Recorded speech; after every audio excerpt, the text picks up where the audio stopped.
Welcome to another one, like no other one. This another episode of Got It Out the Mud. And you with your host right now, Kels World 130, Got It Out the Mud. Shout out to J Wop. Shout out to my boy Shabba Ranks that makes the complete Got It Out the Mud. Y'all know what it is, what's going on with the channel, man. But let's get on to this interview. Camron basically reacting to the basically when he kicked off Adrien Broner off the show. If y'all don't know, for those who didn't watch Camron, who don't know what Camron does, Camron's a rapper. Basically, long story short, he had a boxer on there, Adrien Broner. He has Stat. Now Stat is another host on there. But she had, I believe, had her boyfriend in the building, and Cameron basically was reacting to him, like basically kicking him off the show. We're gonna get into it right now. Let's react together. Let's do it. Some bitches. Let's get some money together. A nigga, when we see each other, we got respect for each other. We talk, and we know some mutual people in Cincinnati. Um, with that being said, AB was walking through the hotel, and I'm like, "Yo, get AB. Tell him to come on the show. I got a couple dollars for him." AB came in. He sat down, and I seen he was drunk, but the last few times I seen AB, he was drunk, so I didn't think nothing of it. Uh, and he just went and stopped flirting with Stat. It's stuff. It's part of the show that we actually edited out, where I stop the show and I be like, "Yo, you got to chill, bro. It's kind of getting out of hand. It's getting to a level where it's being uncomfortable." Okay, so I didn't even know the pause in the video. So basically, Cameron saying though, even before the thing, he said he seen him in a hotel. He was like, oh, "Okay, cool." Like in passing, basically saying, I'll give him a few dollars, basically to come on the show. So Adrien Broner did come on the show, but when he was on the show, he noticed he was intoxicated. But again, with Cameron was basically breaking down like, yeah, I didn't see him intoxicated, but I didn't see him handle himself well inside the rooms. And I guess the number one rule is basically don't keep on, flirting with Stat and all that. He said he had to cut the cameras, which I didn't know that they had to cut the cameras down. That's something, that I don't think nobody else knew either, though. I just now figured that out. I just now found that out right now because I didn't watch the clip, though. So that's kind of wild. Well, let's keep going. He like, "Oh, all right, Cam, nah, this no, I got you, I got you." I'm like, "Yeah, yeah, it's getting weird. You got to kind of stop it." And he said, "Cool." So I'll be like, "Let's roll again."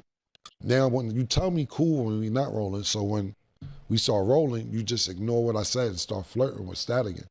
So when niggas was like, "Yo, uh, how you say you love him and this, that, and the third, then you kick him out?" The scenario is this simple for me. You got a friend that you fuck with like that, and you invite him into your house, and you like, "Oh, this nigga, I didn't know he was this drunk." And you got a little sister that's 23 years old. Remember, pardon me, she just turned 24 a month or two ago.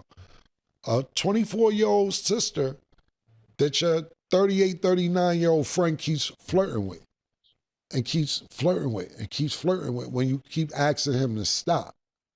And you like, "Yo, I asked you several times, like on the show, it may have been two or three."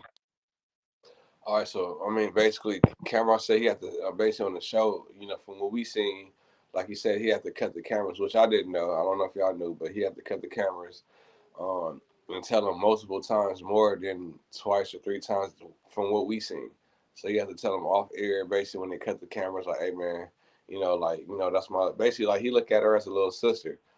As far as Stat, it's basically it's Cameron's. It's the show's called "It Is What It Is."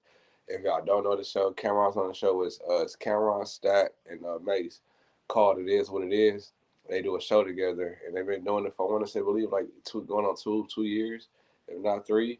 But congrats to them again. But basically, the in a nutshell, Stat basically is a host on there, as a female host, and Adrien Broner was basically was hitting on her, and she has a boyfriend. I believe her boyfriend was in the building that day, and Cameron was like basically looking after her, and I felt like he did say that she was uncomfortable. She felt uncomfortable. She kept looking at him. That's why he was like, all right, you know what, no, I can't make her feel uncomfortable over here. So let's just keep rolling. Times, but it was actually more like 7, 8 times. And so I asked him to leave. And that's why I asked him to leave, because a lot of people say Stat was laughing too much. Nah, she had nervous energy because what wasn't on camera, she gave me a look. And that's when I knew. I was like, nah, now you got to go, because she's uncomfortable. And I'm not going to let Stat feel uncomfortable in her house. I consider the Is What It Is set her house. I wouldn't let her feel uncomfortable outside the house. I'm just not gonna let you disrespect her. And we've asked you several times. The only problem that I had was my frustration when he was walking out and we put him out. I came back to the microphone and I said some things that shouldn't have been on the air. That was a poor edit. It shouldn't have made it. Or I should have communicated better with the producers. It was one of those situations where you sit down and you think you're talking to yourself or you're talking to the people in the room. And uh, it ended up being aired. I didn't mean for what I said about AB to be aired, but that's one of them situations where you're like, fucking, not talking about AB, but you're like, can't fuck with this nigga. You say that about niggas that you cooler with than me and AB is cooler with. So that what I said was unacceptable for it to be on air, because what I am doing is rooting for AB as far as getting better, as far as giving himself one last chance to be a boxer, as far as being in shape and saying this was one of the few niggas that understood it, one of the few niggas that knew how to box and talk. Usually you have a boxer who's good at boxing but don't know how to talk. You usually got a nigga who know how to talk but he can't fight worth shit. I think AB had the total package when he's in shape 100%. So what I said, I don't think that should have been aired, and that's the only thing that I apologize about, because I don't want to think that I'm kicking a man when he's down. And like I said, I consider him a friend and we have mutual friends, but I can't let you come in the crib and disrespect my sister neither. I just think, y'all cool. People got to stop blowing shit out of proportion. The world is fucking sensitive now. You can't say shit.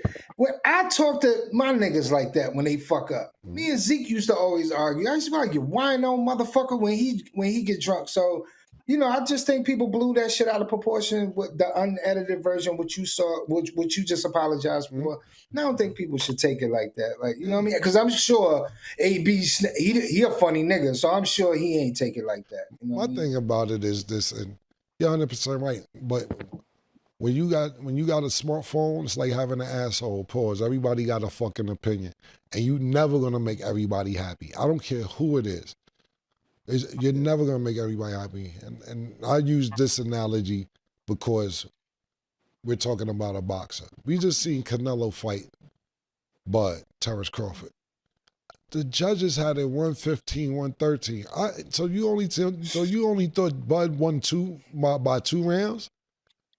It's crazy. That's crazy, bro. How you think that Canelo, only lost by 2 rounds? That's crazy. You sit there and, being boxing, you sat there when Floyd fought Canelo. One judge had Canelo win the fight. You just can't, nigga might just killed that nigga that night. I was supposed to just shot him in the head. Of course I'm exaggerating.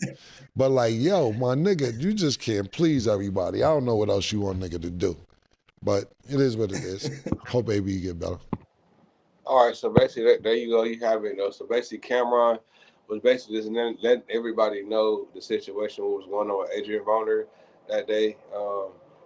Everybody felt that, I guess, Stat was laughing on live, whatever, that she was feeling like she was comfortable or she was giggly. But I guess she gave Camron a certain look, like I was telling y'all before, that she felt uncomfortable, like basically with her eyes, like looking at him like, hey, what's going on with your boy? So that's what he had to do. But he did apologize like a man. And he did say some stuff on air that, I'm not going to replay. I'll let y'all see it for yourself. If y'all want to go check the video out, it's pretty sure it's still out there. But he said some things on air. But I believe it was this heated moment. Like I said, like he said, they're friends. And I don't feel like he meant no malice behind the words, though. And I don't feel like he really meant no malice behind the words. I feel like, honestly, he had to just take care of business. That's like, if anybody had a little sister, you know what I'm saying? You don't want nobody, if you already told somebody some rules and you already set your boundaries and your rules, somebody keep on breaking your rules, what would you do? You know what I'm trying to say? No matter how cool your homeboy is and all that, if you already told if you already told your homeboy what it was and you told him, hey, look, man, don't do this, don't do that, and don't do that, and you still doing it, what you supposed to do, But y'all let me know down in the comments below. Let me know if y'all like this video. Subscribe to the channel. Drop y'all comments down below, man. And let me know, man. It's got it out the mud. And you already know, till next time we gone.